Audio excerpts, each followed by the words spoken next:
የቆላስይስ መጽሐፍን እናወጣና ምናልባት እዚህ ላይ ስላለ ዛሬ ሁላችንም ከዚህ ነው የምናነበው። እግዚአብሔር አምላክ የተባረከ ይሁን።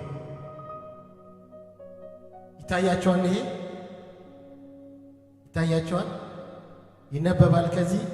ስለዚህ እኩል እናንብበው ሲናበበው እንግዲህ እንደ እግዚአብሔር ምርጦች በሉት ከኔ ጋር እንግዲህ እንደ እግዚአብሔር ምርጦች ቅዱሳን ሆናችሁ የተወደዳችሁ ሆናችሁ ምሕረትን፣ ርኅራኄን፣ ቸርነትን፣ ትሕትናን፣ የዋህነትን፣ ትዕግስትን ምን በሉ? አልሰማችሁ? ምን በሉ? ከኔ ጋር በሉት። ልበሱ። እርስ በርሳችሁ ትዕግስትን ምን በሉ? አድርጉ። ማንም በባልንጀራው ላይ የሚነቅፈው ነገር ካለው ይቅር ተባባሉ። እስቲ ይቅር እባባላለሁ በሉ። ሃሌሉያ! ይቅር ተባባሉ። ክርስቶስ ይቅር እንዳላችሁ እናንተ ደግሞ እንዲሁ ምን በሉ? ሲበሉት እንዲሁ አድርጉ። በዚህ ሁሉ ላይ የፍጻሜ ማሰሪያ የሆነውን ፍቅር ምን በሉት? ልበሱ። በአንድ አካል የተጠራችሁለትን ደግሞ የክርስቶስን ሰላም በልባችሁ ምን ይበል? ይግዛ። የምታመሰግኑ ሁኑ። የእግዚአብሔርን ቃል በሙላት ይኑርባችሁ። በጥበብ ሁሉ እርስ በርሳችሁ አስተምሩና ምን በሉ? ገስጹ። በመዝሙርና በዝማሬ በመንፈሳዊም ቅኔ በጸጋው በልባችሁ ለእግዚአብሔር ዘምሩ። ለማን ዘምሩ? ድገሙ። ለማን ዘምሩ?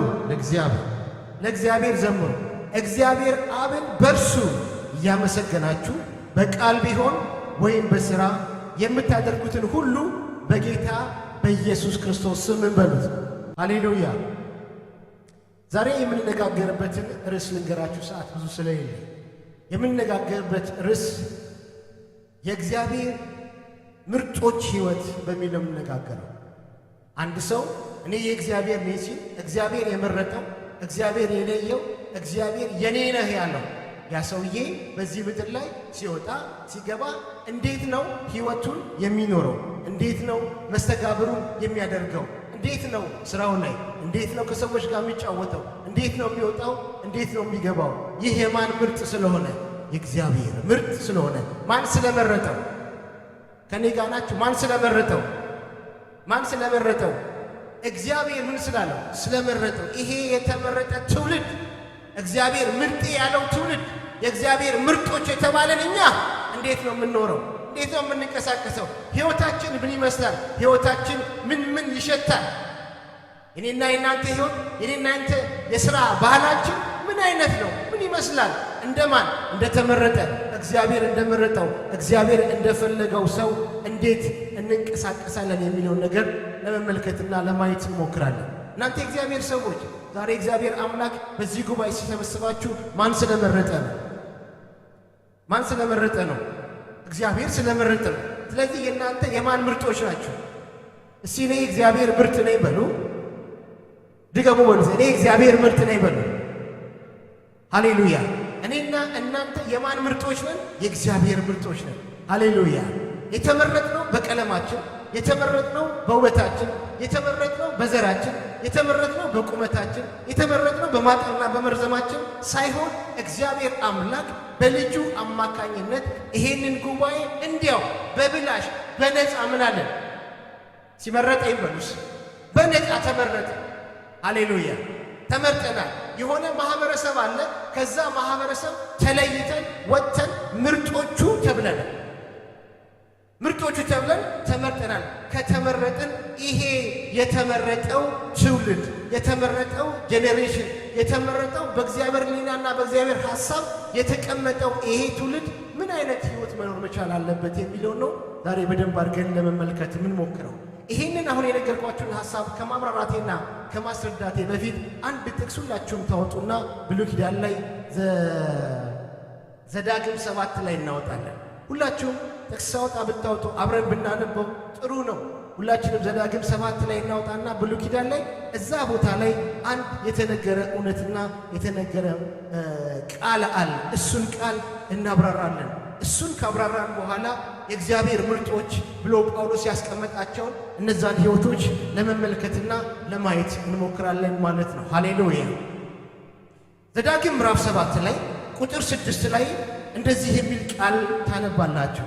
ለአምላክህ ለእግዚአብሔር አንተ ቅዱስ ሕዝብ ነህና በምድር ፊት ከሚኖሩት አሕዛብ ሁሉ ይልቅ ለእርሱ ለራሱ ሕዝብ ትሆን ዘንድ አምላክህ እግዚአብሔር ምን አለ? መረጠ። እኔ ጋር ናችሁ? አምላክህ ምን አለ? መረጠ። ከየትኛው? ከዚህ ሁሉ ትውልድ ሕዝብ ይልቅ የተሻለ አንተን ሊሰራብህ አንተን የእሱን ማንነት እንድትገልጥለትና እንድታገለግል ሊያደርግ እግዚአብሔር አምላክ ይሄንን ጉባኤ ወይንም በብሉይ ኪዳን ማንን መረጠ? እስራኤልን መረጠ። እስራኤልን መረጠ። በነገራችን ላይ ቅድም እንዳልኳችሁ እስራኤል ስትመረጥ ምንም ያልነበራት ባዶ የሆነች መንገድ ላይ ተጥላ የተገኘች በደም ተለውሳ ምን ብዬ እንደምነግራችሁ አለ እጅግ በጣም በሚያሳዝን መልኩ የነበረች ሀገር ነበረች። እግዚአብሔር አምላክን ያቺ የምታሳዝነዋል የወደቀችዋል ማትረባ የነበረችዋል ምን አላት? ከአሕዛብ ምን አላት? ሲመረጣት በል ከዛ ከአሕዛብ ጎትቶ መርጦ ምን አላት? አወጣት። በደም ስሙኝ። ለእግዚአብሔር ውለታ የምንከፍለው ምስጋናችንን ብቻ ነው። በደንብ አሜን በሉ። ጌታ የተባረከ። ተመረጠች እቺ ሀገር።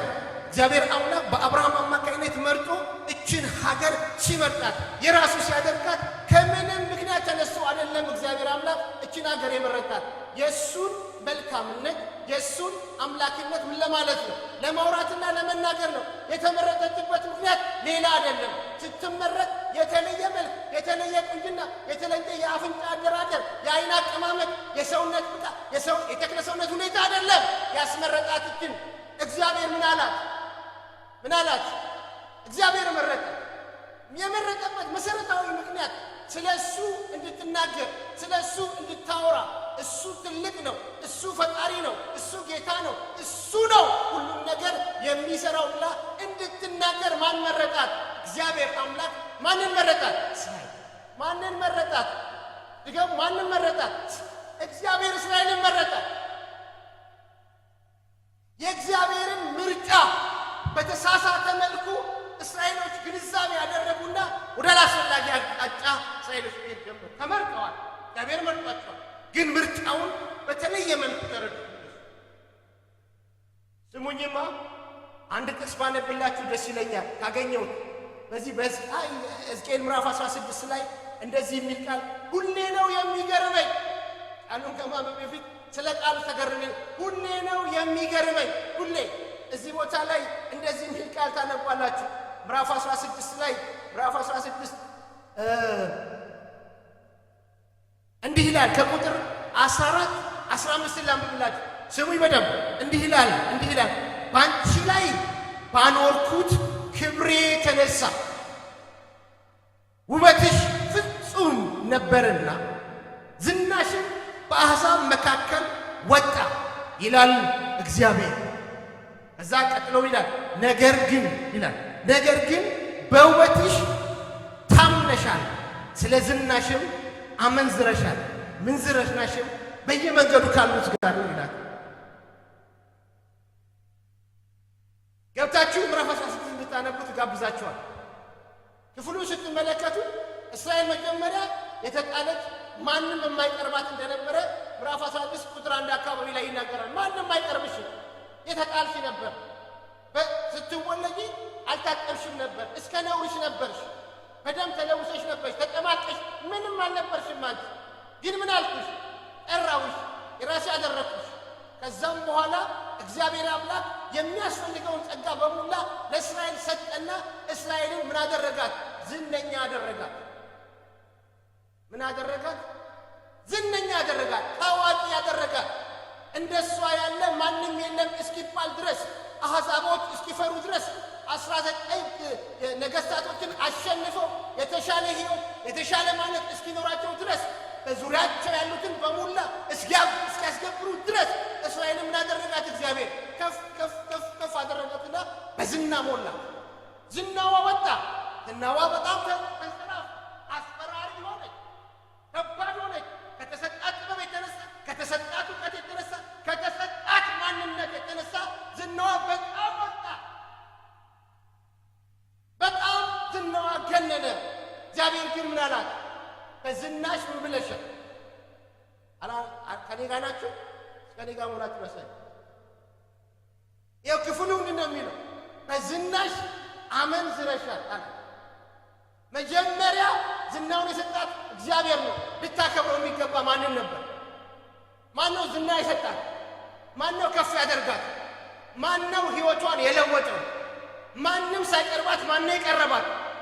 እሷ ግን ለወጠችውና ኮራችና ልቧ ተነፋና ተጨማልቃ በነበረችበት ያለችውን ሕይወት ዘመኗን እረሳችና ዝናዋ ከፍ ከፍ ሲል አለው ማለት ጀመረች። እዛም በኋላ በዝናዋ ምክንያት አመንዝር ጀመረች። እግዚአብሔር ግን ታዋቂ ያደረጋት ዝነኛ ያደረጋት ለማን ነው? ለእግዚአብሔር። እግዚአብሔር ትልቅ ነው። ወድቄ ነበር፣ ተጥዬ ነበር፣ ማንም አልቀረበኝ። እግዚአብሔር ቀረበኝ። በጣም ነበር በተጨማለቀ ሕይወት እያለሁ ማንም ዞር ብሎ አላየኝም። ግን እግዚአብሔር አየኝ ብላ ስለሱ አዳኝነት፣ ስለሱ ጌታነት፣ ስለሱ የዋህነት፣ ስለሱ ማንነት መመስከር ሲገባት ዝናዋን ወደ ሌላ መንገድ ወሰደችና ዝናዋን ምንዝርና ታደርግበት ጀመረ። እናቴ እግዚአብሔር አመነዘረችበት። ዝናዋን ከፍ ከፍ ታዋቂ ስትሆን የሰዎች ሁሉ አይ ወደ እሷ ሲመጣ የዛን ሰዓት ላይ በዛን ወቅት እሷ ምን ማድረግ ጀመረች? በዛ ዝናዋ ዝናን የሰጣትን ጌታ ማክበር ሲገባት ከዛ ይልቅ ከኔ ጋር ናችሁ? ከዛ ይልቅ ዝሙተኛ ሆነች። በዝናዋ ምናለች? አመነዘረች። ያ ዝናዋ ሰው ተበስብላት ታዋቂ ተደርጋት አንቱ ስትባል ስራ ያልነበራት ስራ አገኘች። መልበሳት ነበረ ለበሰች። ሰው አልነበራት አጠገቧ ሰው መጣ። ሁሉ ነገር ሲሟላላት፣ ሁሉ ነገር በዝና የሚበላ የሚጠጣ የሚታረስ የሚለቀም የሚዘራ ነገር በእጇ ላይ ሲሆን የዛን ሰዓት እሷ ረሳችው ጌታ። እሷ ተወች ጌታ። እሷ ጌታን ዞር በል ብላ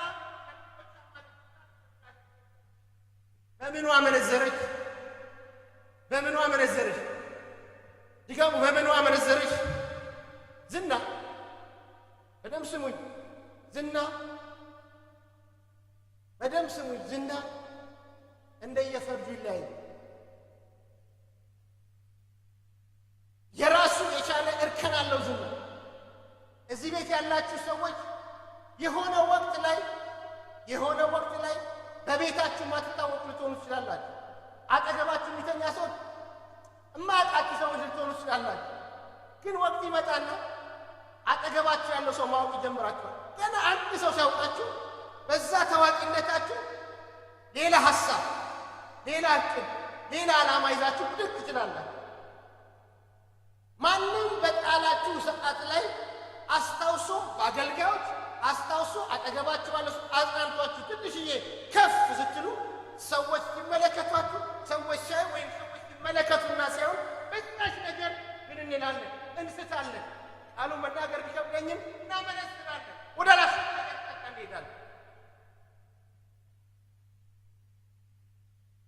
ወደ ራስ ፈላጊ አቅጣጫ እንጎርፋለን። ሁላችሁ በራሳችሁ ኤሪያ ምን አላችሁ? ዝና አላችሁ። ሁላችሁ ምናልባት እዚህ ጋር ሌላ ሰው ዝና ሊኖር ይችላል። እዛ ጋር ሌላ ሰው፣ እዛ ጋር ሌላ ሰው፣ የተለያየ የዝና አይነት። እነዚህ ዝናዎች ግን ያመጣው እስኪገባኝና እስክረዳ ድረስ ማን ነው? ክብር የምንሰጠው ለማን ነው? አምልኮ የምንሰጠው ለማን ነው? እልልታ የምንሰጠው ለማን ነው? ጭብጨባ የምንሰጠው ለማን ነው? መስገድ ለማን ነው? ይሄንን ላደረገ ጌታ ነው እኔና እናንተ ማድረግ ያለብን። በኢትዮጵያ ኮንቴክስት ዘማሪዎች ይነሳሉ፣ 3 ዓመት አይቆዩ ይጠፋል። ሰባኪዎች ይነሳሉ፣ 2 ዓመት አይቆዩ ምን ይላሉ? ይጠፋል። እንዲህ አጨብጨበላቸው ሳንጨርስ ቆቦች እግዚአብሔር ሰው አስነሳልን ብለን ሳንጨርስ ምን ይላሉ? ምንድነው ይዟቸው መሄድ? ሰይጣን አለ። ዝና ራሱን የቻለ ሰይጣን አሰራር ቢኖረውም ግን ብዙዎቹ ተውጠው የሚቀሩት በምንድን ነው? በዝና ነው። እኔ እያንዳንዳቸውን አውቃቸዋለሁ። በአገልግሎት ብዙ ዘመን አሳልፌያለሁ። ብዙዎቹን አውቃቸዋለሁ። የሉም የተባሉ ነበሩ። ማንም አያውቃቸውም ነበሩ። የሆኑ ሰዎች ተሰብስበው ምግብ ሲበሉ እሱን እዛ ቁጭ የሚባል ሰው ነበር። እግዚአብሔር ከዛ ቁጭ አውጥቶ በማዕድ ሲያስቀምጠው የዛን ሰዓት ማንን ይረሳል? ሃሌሉያ! ዝናችን እግዚአብሔር ነው። ሃሌሉያ! በደንብ አሜን በሉ እስኪ። ዝናዬ እግዚአብሔር ነው በሉ እስኪ። ድገሙና በሉ። ዝናዬ እግዚአብሔር ነው። ባገኝም ባጣም ዝናዬ እግዚአብሔር ነው። በደንብ በሉት። ባገኝም ባጣም ዝናዬ እግዚአብሔር ነው። ዝናችን ማን ነው? ሃሌሉያ! አንረሳው። የነበርንበትን ሁኔታ አንረሳው። ኪሳችን ምንም ባልነበረ ሰዓት ላይ እሱ ነው። ማጥፋት ራሳችንን ስንመኝ እሱ ነው። ሰዎች ሲሰድቡን እሱ ነው እየመጣ አጽናንቶ ወደ ሰው ተርታ የመደበና ያመጣል። እናንተ ማን ነው ዝናችን? ሃሌሉያ! በታዋቂነትሽ እንዲሁም በታዋቂነታችሁ ማንን አክብሩ? በቃ እግዚአብሔር ነው እኛ ልናከብር የተጠራነው። እስኪ በደንብ አሜን በሉ። ጨምሩና አሜን በሉ። በታዋቂነታችን ታዋቂነትም አሁንም እርከን አለው። እኔ እዚህ ጋር በመቆሜ ሁላችሁ እኔን ታዩኛላችሁ፣ ታውቁኛላችሁ። የሆነ ሰው ደግሞ የሆነ ቤት ውስጥ ኢጃዛ ቤት ታዋቂ የሆነ ሰው አለ። የሆነ ሰው ደግሞ ትምህርት ቤት ታዋቂ የሆነ ሰው አለ። ብቻ ኤቭሪ ኤሪያ ላይ ምኖች ከሆነ ታዋቂዎች ከሆነ እውቅናችን ለማን ክብር መስጠት አለበት? ለማን? እስኪ በደንብ አሜን በሉ። አንዳንዶቻችን በስራ ቦታችን ላይ ብርቶች ናቸው፣ ጎበዝ ናቸው። ማናጀሩን አፕሪሼት ሊያደርገን ይችላል። ግን አፕሪሼቱን ትተን የዛን ማንን ክብር የሰጠኝ ማን ነው ብዬ እግዚአብሔር ነው ብዬ ክብሩን ለማን መስጠት አለብኝ? ይሄ ቤት እግዚአብሔር የሚከበርበት ቤት ነው። እስኪ በደንብ አሜን በሉ። ይሄ ቤት በሉ እስኪ። ማንም አይከብርበትም። ማን ይከብርበታል? እግዚአብሔር ይከብርበታል። ጌታ የተባረከ ነው። ለዚህ እዚህ ቦታ ላይ ስትመለከቷት እንችላለን። ያሳወቃት እግዚአብሔር፣ የጠራት እግዚአብሔር ነው። የመረጣት ማን ነው? እግዚአብሔር ነው። ስለኛ ሀገር ፖለቲካ ልንገራል።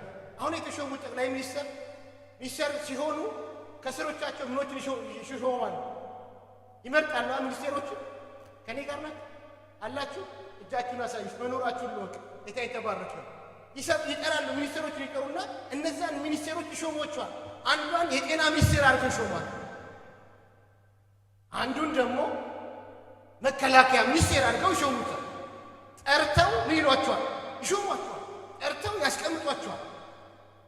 አንዷ ጤና ሚኒስቴር ስትሆን ሀገሩ ላይ ያለውን የጤና ችግር ለመፍታት ነው ጤና ሚኒስቴር የምትሆነው። ልክ ነኝ ወይ? አዎ፣ የሀገሩ ላይ ያለውን ችግር የጤና ችግር እፈታለሁ ብላ ነው ወደዛ የምትመጣው። እቺ ወደዛ የመጣችው ሴት ግን ወይንም ወንድ ተመርጦ የመጣው በሚኒስቴሩ በጠቅላይ ሚኒስትሩ ተመርጦ የመጣው ያ ሚኒስቴር የሚፈታው የጤና ጉዳይ ከሆነ እየተከታተለ ጤናን በአግባብና በስርዓት ለህብረተሰቡ ማድረስ መቻል አለበት። መድኃኒት ከሆነ ማድረስ መቻል አለበት። በምንም ተአምር ለጠራው ለዛ መንግስት ነው የሚሰራው። የኢትዮጵያ የጤና ሚኒስትር ተብሎ በፍጹም ዩኤኢ መጥቶ ይሰራሉ? አይሰራም። ለመረጠው ለዛ መንግስት ይሰራል። ለመረጠው ለዛ መንግስት ይደክማል። አንድ የጤና ሚኒስትር ግን በሽታን ያድላል። ለህዝቡ ያድላል? አያድልም። በሽታ ይሰጣል። የተሾመበት ሁኔታ በሽታን ለማጥፋት እንጂ በተሻለ ለማባዛት አይደለም። ከዚህ የተነሳ እግዚአብሔር አምላክ ይሄንን ጉባኤ ምን ብሎታል? መርጦታል። ልክ ጠቅላይ ሚኒስትሩ ሚኒስትሮቻቸው እንዲመርጡ እግዚአብሔር አምላክ እኔና እናንተ መረጠንና ምን ብሎ ጠራል? እስቲ ምርጦች በሉ። ድገሙና በሉት። the chosen generation ተባለ። የተመረጥን ሆነን ይሄው እናንተ ምርጦች ናችሁ፣ ተመርጣችኋል። ጠቅላይ ሚኒስትሩ ሚኒስትሮቹ እንደሚመጡ እግዚአብሔር አምላክ እኔና እናንተ ምን አለን? መረጠ። ለምን ምን የተመረጠ? የጤና ሚኒስቴሯ ለምን ተመረጠች? ጤናን በአገሪቱ ላይ በተሻለ መልኩ የታመመ ሰው እንዳይኖር ለማድረግ ምን ተባለች? ከኔ ጋር ናችሁ ወይ? ጌታ የተባረከው። በተሻለ መልኩ ጤናን ለማድረስ ተመረጠች። ዲፌንስ ፎርሱ ደግሞ ከሚመጣ ከማንኛውም ጥቃት አገሪቷን ይከላከላል። የተመረጠው ለምስሉ አገሪቷን ለመከላከል ሰው ጠላት መጥቶ እንዳይጠፋት፣ ጠላት መጥቶ እንዳይደበድባት ይከላከላል። የተመረጠበትን ዓላማ ጠንቅቆ እስኪያውቅና እስኪረዳ ድረስ ትምህርት ይሰጠዋል። ከዛም በኋላ ይሾማል። ከዛ ለቆመለት ዓላማ ሲሰራ ታገኙታላችሁ። ኢየሱስ ክርስቶስ ጌታ ነው። በደንብ አሜን በሉ። ይሄ ጉባኤ ሃሌሉያ ምን ተብሎ ተጠርቷል? ምርጦች ተብሎ ተጠርቷል። ለምን ተመረጥኩኝ? ምክንያቱ ምንድነው? የተመረጥኩበት ምክንያት ምንድነው? የተመረጥበትን ምክንያት 3-4 ነገር እንመልከት። አሜን በደንብ አሜን በሉ። ክፍሉ ላይ በደንብ ስታነቡት የተመረጥንበትን ምክንያት በደንብ አድርጎ ይሄ ክፍል ያብራራል። አደራ ቤት ሄዳችሁ ይህንን ክፍል ደግማችሁ አንብቡት። ቅዱሳን ሆናችሁ የተወደዳችሁ ሆናችሁ ምሕረትን፣ ርኅራኄን፣ ቸርነትን፣ ትሕትናን፣ የዋህነትን፣ ትዕግስትን ምን በሉ ለምን የተመረጥ ነው? በቀላል አማርኛ ትዕግስትን ምን ለማለት ነው? ይሄ ምርጦች የሚለው ልንኮራ አይደለም። ምርጥ የተባልኩት ለዝና አይደለም። ምርጥ የተባልኩት ልረብሽ አይደለም። ምርጥ የተባልኩት ምን ልለብስ ነው? ድገሙት። ምን ልለብስ ነው? ይቅርታ፣ ትዕግስትን ልንለብስ ምን ብለናል? ተጠርተናል። ሃሌሉያ በደንብ አሜን በሉ። ጌታ የተባረከ ነው። እንዴት መሰላችሁ እናንተ እግዚአብሔር ሰው የተጠራ ነው። ለዛ ነው በትዕግስት ነገሮችን ለማድረግና ለመስራት እኔና እናንተ ወደዚህ ምርጦቹ ወደሚባል ጉባኤ ምን ብለናል? ተቀላቅለናል። ስንቶቻችን እንደምታስታውሱ አለቅም ኤልያስ እስራኤልን ሲከስ እግዚአብሔር ምንድን ያለው? ለባዕል ምን ያላሉ? ያልሰገዱ 7,000 ምኖች አሉ። ምርጦች በሉ እስቲ 7,000 ምርጦች አሉ። አንተ እንደምትለው አሉ እስራኤልን አትሳሳት። ምርጦች አሉ። እነዛን ምርጦች ተመልከቱ። ይሄ ጉባኤ የምርጦች ጉባኤ። አረ በደንብ አሜን በሉ። ጨምሩና አሜን በሉ። የምርጥነት መለያ ልክ የጤና ሚኒስቴሯ መለያ እንዳለ ሁሉ የዚህ ጉባኤ የምርጥነት መለያ በመጀመሪያ ደረጃ ትዕግስትን ምን ማለት ነው? ረዥም ማገልገል የምትፈልጉ ከሆነ፣ ረዥም መስራት የምትፈልጉ ከሆነ፣ ረዥም መኖር የምትፈልጉ ከሆነ በእያንዳንዱ የሕይወታችን እንቅስቃሴ ምን ሊኖረን ይገባል? ትዕግስት ሊኖረን ይገባል። የምርጦቹ አንደኛው ባህሪ፣ የምርጦቹ አንደኛው መገለጫ ወይንም የምርጦቹ አንደኛው የሕይወት መለያቸው ምን መሆናቸው ነው? ትዕግስተኛ መሆናቸው። በእውነት ነው የምላችሁ። ቸኩላችሁ ምንም ነገር አታድርጉ። ቸኩላችሁ ምንም ነገር አትስሩ። ትዕግስተኛ ሁኑ። እግዚአብሔር አምላክ ያሻግራችኋል። ምርጥነቱ የበለጠ በእናንተ ሕይወት፣ በእናንተ ኑሮ፣ በእናንተ እንቅስቃሴና በስራችሁ ላይ እግዚአብሔር አምላክ መግለጽ ይጀምራል። አሜን አላችሁ? አሜን አላችሁ? እዚሁ ክፍል ላይ እናንተ አንብቡት። ሁሉም ስለ ምርጦቹ ነው የሚያወራው። እነዚህ ምርጦችን በተመለከተ ነው ይህ ክፍል የሚያወራው። እናንተ አውሩት፣ እኔ ሰዓት የለኝም። እናንተ አውሩት። እዚህ ቦታ ላይ ሌላው የተነገረው ምን ይላል? ማንም በባልንጀራው ላይ ምን የሚል ነገር ካለ ምን የሚል ነገር እስቲ የሚነቅፈው በሉ። የሚነቅፈው ነገር ካለው ምን ይበለው? ሃሌሉያ። ምን ተባባሉ?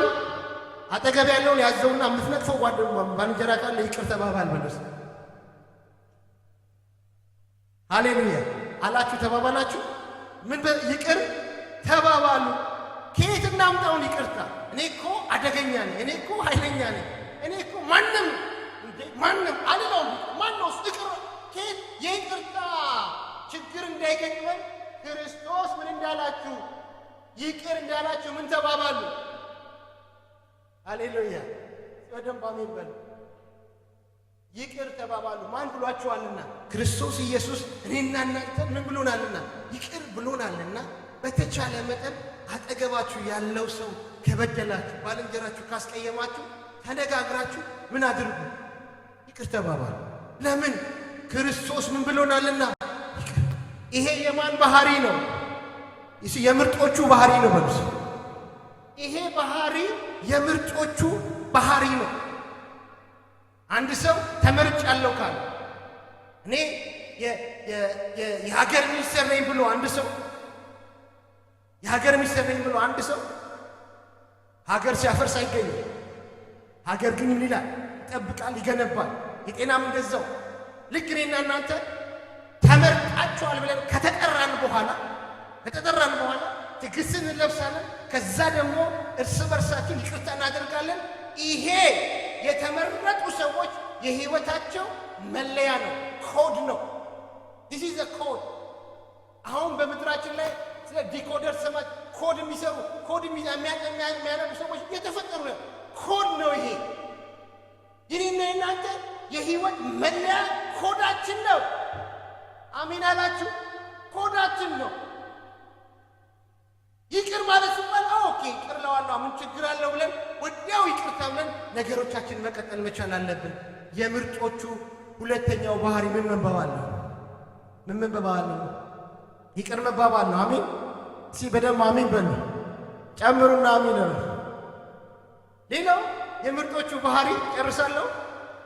በዚህም ሁሉ ላይ የፍጻሜ ምንድን ማሰሪያ የሆነውን ምን ልበሱ? እዚህ ጋር ፍቅር ልበሱ፣ እዚህ ጋር ትዕግስት ልበሱ። የምርጦቹ ሰው ሶስተኛው መለያ ምንን መልበስ ነው? ከኔ ብለው ከኔ በኋላ ፍቅር ካለ በነፍሲ ይቅርታ ካለ ረጅም ርቀት ይሄዳለሁ። ሃሌሉያ። አብረን ስንሆን አብረን ስንጓዝ አብረን ስንመላለስ አንዳንድ ጊዜ ላንግባባ፣ ልንጣላ፣ ላንታረቅ የሚያስችለን ነገር ሊፈጠር ይችላል። ግን በመካከላችን ምን አለ? ፍቅር አለ። በመካከላችን ደግሞ ይቅር መባባል አለ። አብረን ሩቅ ቦታ እንሄዳለን። አሜን። በደንብ አሜን በል። ጨምሩና አሜን በል። ሩቅ ቦታ አብረን እንድንሄድ ከተፈለገ በመካከላችን ፍቅር፣ ሳንግባባ ሲቀር ደግሞ ይቅር መባባል። ሁለቱ ካሉ አጅማንን እግዚአብሔር በእጃችን አሳልፎ ይሰጠናል። አሜን። ሰው እንዲድን አትፈልጉ? ፈልጋላችሁ? በደንብ አሜን በሉ።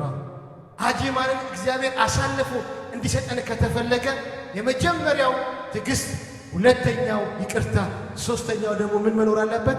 ፍቅር።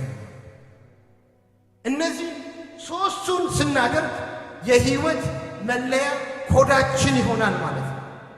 አሜን። ጌታ የተባረከ ነው።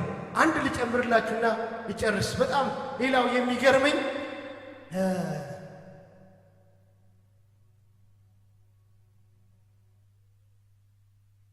እቺ ደስ የምትል ቃል አለች። ይሄ ዘማሪዎችን ይመለከታል፣ እኛንም ይመለከታል። በጥበብ ሁሉ እርስ በርሳችሁ አስተምሩና ምን በሉ ገስጹ፣ በመዝሙርና በዝማሬ በመንፈሳዊም ቅኔ በጸጋው በልባችሁ ለማን ዘምሩ? እኔ ለእግዚአብሔር እዘምራለሁ በሉ። ለቲክቶክ አልዘምርም በሉ። ለፌስቡክ አልዘምርም። ለቲክቶክ በለው ሲበሉት ለምን አትሉትም? ህዝቡ እኮ የተወሰደበት ነገር ነው። ለቲክቶክ አልዘምርም በሉ። ለፌስቡክ አልዘምርም በሉ። ልክ ቀራጭ ሲመጣ ይቅርባችሁ። ቢቀርጻችሁ ባይቀርጻችሁ ለማን ዘምሩ? ለእግዚአብሔር ዘምራለሁ በሉ። ይሁላችሁ። ብዙ ዝማሬዎች ከዚህ ጣራ እንዳያልፉ የሚያደርገው ብዙ ጊዜ የፐርፎርማንስ ህይወት ነው የምናሳየው። ሊቪ ፐርፎርማንሱን ተዉት፣ መንፈሱን ተከተሉ። አሜን በሉ። ጨምሩና አሜን በሉ። ሃሌሉያ። ኢየሱስ ክርስቶስ ጌታ ነው። በፍጹም እንደዛ መሆን የለበትም። እውነት ነው። ቲክቶክ ያስፈልጋል፣ ፌስቡክ ያስፈልጋል። ከዓለም ጋር ራሳችን የምናስተዋውቃቸው ፕላትፎርሞች ናቸው፣ ያስፈልጋል። ዋናውና ግን እኔና እናንተ እዚህ የተሰበሰብነው ፌስቡክም አይደለም ቲክቶክም አይደለም። ለማን ለመዘመር ነው? ለእግዚአብሔር ይዘምራለሁ በሉ። ለምን? ይኸው ምኖች ነን? ምርጦች ነን። ማን ነው ምርጥ ያደረገን? ቲክቶክ አይደለም፣ ፌስቡክ ጓደኛዬ። ማን ነው እኔን ምርጥ ያደረገኝ? እግዚአብሔር ያደረገኝ። ስለዚህ ለማን እዘምራለሁ? ሃሌሉያ። ኢየሱስ ክርስቶስ ጌታ ነው። ስለዚህ እንዲያስብ እዚህ ስትመጡ ለማን ነው የምታመልኩት? እኔ እግዚአብሔርን ላመልከው ነው የመጣው። እግዚአብሔርን ላወድሰው ነው የመጣው። እግዚአብሔር እህልና ውሃዬ ምን ይላል? ይባርካል። ስለዚህ ማንን አከብራለሁ? ማንም ባላየኝ ሰዓት እኮ ምርጥ ብሎ የጠራኝ ማን ነው? እግዚአብሔር ነው። ማንም በተወኝ ሰዓት ላይ ምርጥ ብሎ የጠራኝ እግዚአብሔር እኮ ነው። ይሄ ለእኔ መልካም ያደረገ ጌታ፣ ድንቅ ያደረገ ጌታ፣ ሕይወታችንና ኑሯችንን የቀየረ ጌታ፣ ወድቀን በነበርንበት በዛ ሰዓት ሁሉም ሲተውን ያልተወን ጌታ፣ አይዟችሁ ያለን ጌታ፣ ያበረታን ድንቅ አምላክ፣ ምርጤ ብሎ የጠራን ጌታ። ሃሌሉያ! እኔ የምዘምረው ለሱ ነው። እኔ የምዘምረው ለማን ነው? እሱ። በመዝሙርና በመንፈሳዊ ቅኔ በጸጋው በልባችሁ ኢነር ፓርት በልባችሁ ለማን ዘምሩ? በምናችሁ? that means the inner soul የውስጣችሁ የሚዘምረው የሚያወራው ማንን ነው? ምክንያቱም የውስጣችሁ ነው የሚያውቀው ጌታን፣ የሚረዳው ጌታን። ተጥለዬ ነበር ባላችሁበት በዛ ሰዓት ላይ ጌታ ነው የደረሰላችሁ። አንዳንዶቻችሁ አውሮፕላን መጣት አይገባ ሰዎች ነው። በአውሮፕላን እግዚአብሔር አመጣ። እኔ አውሮፕላን በስዕል ነበር ማለት በስዕል አውሮፕላን በስዕል እግዚአብሔር አምላክ በአውሮፕላን ወደዚህ አመጣ። ክብር ለሱ ይሁን። እስቲ ወደማ አሜን በሉ። እውነቴን ነው የምላችሁ። እንደዚህ አይነት ነገር እርከናለሁ ብያችኋለሁ። ነግሬያችሁ ተነጋግረናል አይደል? ዝና ምን አለው ብያችኋለሁ። እስቲ እርከናለሁ በሉስ። እርከናለሁ የሆኑ ሰዎች ከኛ የበለጠ ዝና ሊኖራቸው ይችላል። እኔ ስለነሱ አያገባኝ። በእኔ ባለሁበት እናንተ ባላችሁበት ግን እዚህ ቦታ እግዚአብሔር ረድቶና አግዞን መተናል። ዝናዊ ማን ነው? እግዚአብሔር። ማን ነው ዝነኛ ያደረገኝ? እግዚአብሔር። ማን ነው ምርጥ ያደረገኝ? እግዚአብሔር። ለማን ነው የምዘምረው? ሃሌሉያ! እዚህ ቤት ስትመጡ ተንበርከኩና ከእግዚአብሔር ጋር ተገናኙ። እግዚአብሔርን ፈልጉ። አንዳንድ ጊዜ ዝማሬ ሲዘመር ጭብላችሁ ያላችሁ ባይገባችሁ እነሱ የሚዘምሩ ባይገባችሁ ዘምሩ። በራሳችሁ በልባችሁ በሉ፣ ተቀኙለት። ኢየሱስ ክርስቶስ ጌታ ነው። በደንብ አሜን በሉ። እግዚአብሔር መልካም ነው። እግዚአብሔር መልካም ነው። በደንብ አሜን በሉ። ሐሳቤን ልጠቅልል። እኔ የማን ምርጥ ነኝ? እናንተ የማን ምርጥ ናችሁ? ምርጥ ያደረጋችሁ ማን ነው? ሃሌሉያ! ስለዚህ ምርጥ ያደረገን እሱ ከሆነ የኔና የናንተ ኮድ አለ። ኮድ መለያ አለን ማለት ነው። ይሄው እነዚህ በሙላ የኛ መለያ ነው። ግን አራት ነገር ነግሬያችኋለሁ ቢያንስ። የመጀመሪያው ትዕግስትን ምን በሉት? ይሄ ኮዴ ነው በሉ እስቲ። ያ ኮድ ነው። ምንን መልበስ? ትዕግስትን መልበስ። በማንኛውም ህይወታችሁ ላይ፣ በዘራችሁ ላይ፣ በስራችሁ ላይ፣ ኤቭሪ ኤሪያ ላይ ምን ሊኖረን ይገባል? ትዕግስት። ሁለተኛ ምን እላለሁ? ይቅር እላለሁ። ይሄ የማን ኮድ ነው? የምርጦቹ ኮድ ነው። ይቅር እላለሁ። ማን ይቅር እንዳለኝ? እግዚአብሔር ይቅር እንዳለኝ ይቅር እላለሁ። ኢየሱስ ያድናል። እስቲ አሜን በሉ። በሶስተኛ ደረጃ ምን እለብሳለሁ? ፍቅር እለብሳለሁ። የሁሉ ነገር ማሰሪያ ባይንዲ ቱጌዘር ይሏል። እንዲህ ሰብስቦ የሚያመጣው ፍቅር ነው። የሁሉ ነገር ማሰሪያ የሆነው ፍቅር እለብሳለሁ። በመጨረሻ ለማን እዘምራለሁ? እኔ አራቱን የነገርኳችሁ እኔ እንትና ሳጠና 17 አይነት ኮዶች አሉ። እኔና እናንተ ገብታችሁ አንብቡት። ወደ 17 ወደ 18 ኮድ እግዚአብሔር ሰጥቶናል። እኔና እናንተ ዝናችን ማለት እግዚአብሔር አምላክ የተባረከ